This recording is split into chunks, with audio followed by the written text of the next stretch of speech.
nyerem ke Gus Dur ki nakale pol. Nek cara Jawa Timur belunat, Des. Meluput. Nek beling ana eleke titik. Iki belunat terus pokoke mau akal. Dan itu enggak waktu kecil toh, sampai tua loh nakal. Gus Dur. Jadi pada suatu hari Bapak Ian belum pernah dengar sampean. Beliau kuliah di Mesir, tinggal di Kairo, satu kos sama Gus Mus, yaitu Kiai Haji Mustafa Bisri, tempat kosan. Nah, biasanya ada mahasiswa baru dari Indonesia, ada santri-santri baru, maka harus melewati perpeloncoannya Gus Dur, karena Gus Dur itu tiap hari gangguin semua mahasiswa. Nanti rek kuliah Gus, apa kuliah bal-balan karo aku, gitu kan. Nah, itu Gus Dur. Apa kuliah barang itu, anu tak bal-balan karo aku, gitu loh. Sampai Mesir itu kesebelahnya sangat terpengaruh nama Gus Dur. Jadi Mesir itu tidak pernah mau ngegulin sampai 2 karena sangat fanatik kepada Wahid.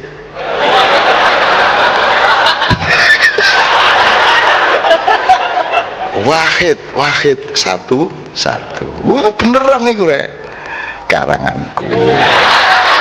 Oke, datanglah yang kemarin menjadi kiai besar dari Gontor, yaitu Kiai Haji Syukri Zarkasi. Datang arep kuliah ning Al Azhar Kairo dan harus sowan kepada sesepuh. Siapakah sesepuhnya? Kiai Haji Abdurrahman Wahid. Kan gitu, begitu medaya Gus nyuwun sewu kula nuwun assalamualaikum lho. Syukri ta? Nggih Gus. Oh alah, kate kuliah ndek kene ta le? Nggih. Mlebu lungguh. Terus ditemui sama Gus Dur. Terus Gus Dur bengok, Mus,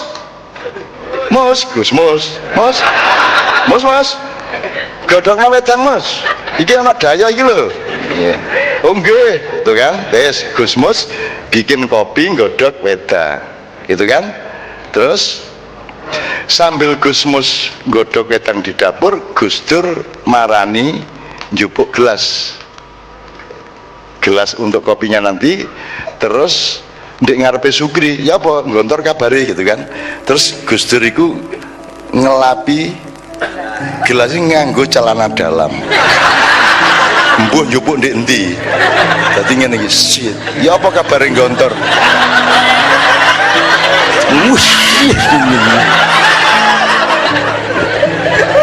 Sugri ngene. Sae Gus. Ya tapi gini, ya apa iki? Iki mesti kate disugono aku iki. Lah kok ngaku kathok cendak iki. Itu. Yes. Pokoke terlenger sih iki disep ngene iki. Dan Gus Dur dengan dingin. Ya apa? Lah Abah piye Abah? Apa sehat? Nggih sehat ngono ya. Santrine Gontor piro saiki? Es. Tiba-tiba Gus Mus teriak, Gus Dur niki pun umep banyune. Oh ya, terus Gus Dur ke dapur. Kira-kira 3-4 menit diseduk apa jenenge diracik terus Gus Dur nggawa gelas njukuri lepek terus diaduk karo mlaku karo muda kopi nganggo sikat gigi. Sugri ngene lo. Terus wes sak sikat gigine disugone Sugri iki. Diombe Kri. Wes ngono ta, dadi kowe iki ngerti ya. Kowe nek kepengin dadi wong ampuh kaya Gus Dur, mulai sesuk gawe kopi ya toh.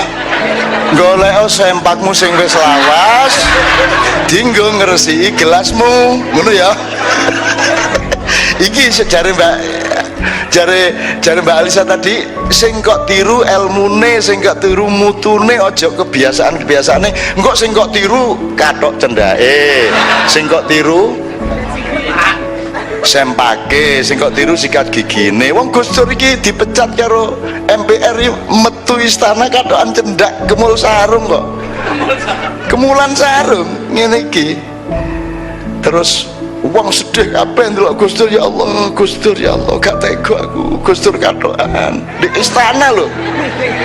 Padahal Gus Dur itu acting. Terus begitu mlebu, terus dia ndek mburi lawang ini, yes. Lu kok yes Gus?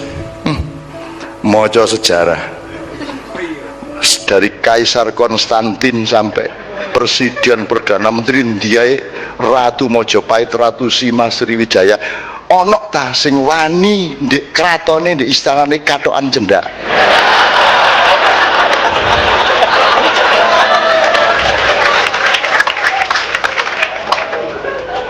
Terus ditambahi jajal mega nek wani.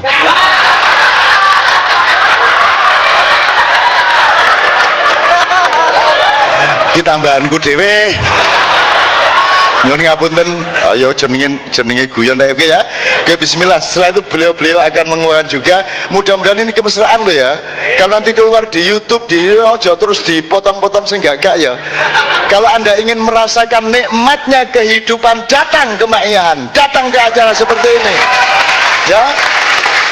Saya akan minta kepada Pak Yai Muhaimin untuk meneruskan, tapi saya kasih ujung cerita tadi karena yang cerita mengenai kopi dengan gelas dan celana dalam dan sikat gigi tadi adalah Gus Dur sendiri kepada saya. Karena aku nesu tau aku wong gontor ya. Saya kan wong gontor, kiai ku dibel kudu kaya ngono kuwi kan gitu. Aku nesu no akhirnya. Lho kuwi karep sampean iku ya apa Gus? Kok sampean suguhi kiai ku nganggo sempak iki piye? Jadi dia ternyata cerita ke saya itu karena saya orang gontor gitu loh. Kurang ajar dong situ iya ngono. Ya wis. Iya ben mangkel aku. Terus Gus Dur guyu nyekekek kayak biasanya toh, nyekekek. Sampeyan niku cah. Lho apa iku sempak iku lak mergo dipotongi ngono iku kain bersih kok kurang tau dienggo. Itu kain biasa cuman bentuknya sempak. Jadi makanya nek ana apa-apa iku ndelok esensine, aja ndelok bentuke. Aja ndelok raine, aja ndelok identitasnya, tapi lihat perilakunya, kan begitu. Lihat fungsi dan manfaatnya, jangan dilihat apa jenenge lembaganya apa, namanya apa, institusinya apa. Lu sikat gigi Gus, lu sikat gigi kurang tinggal plastik kok. Plastik kan nggak bisa ditempelin apa-apa. Dan itu belum pernah saya pakai, itu dari toko langsung tak buka, nggak ada masalah sebenarnya. Cuman karena orang punya kesan itu sikat gigi biasa ditelen di untu, kok ditelen di kopi, orang bingung. Itu bukan kebingungan hakiki, itu kebingungan budaya. No. Jadi Anda jangan tertipu oleh hal seperti itu. Begitu penjelasan Gus Dur versi saya.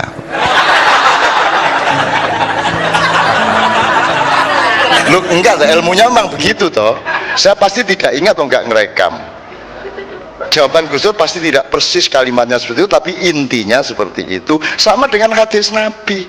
Hadis Nabi segitu banyak tenanan bahwa kalimatnya. Kalau ada direkam tak gue biang, urungono jajet toh. Jadi gue memang kerunguku ngene, akhirnya diverifikasi dari berbagai segi, akhirnya sekian ulama mengiyakan kan begitu. Jadi nek Quran itu setiap huruf, setiap harokat itu pasti, tapi kalau hadis kan tetap asal usulnya seperti itu. Apalagi hadis KW4 saya tentang omongannya Gus Dur kan gitu. Jadi yang penting sekarang yang diambil adalah intinya. Jadi Anda jangan terjebak oleh apa dia organisasinya apa, agamanya apa, lembaganya apa, tapi lihatlah perilakunya, lihatlah sumbangan perdamaiannya, lihatlah manfaat kehidupannya, kan begitu. Setuju anak-anakku sekalian? You understand?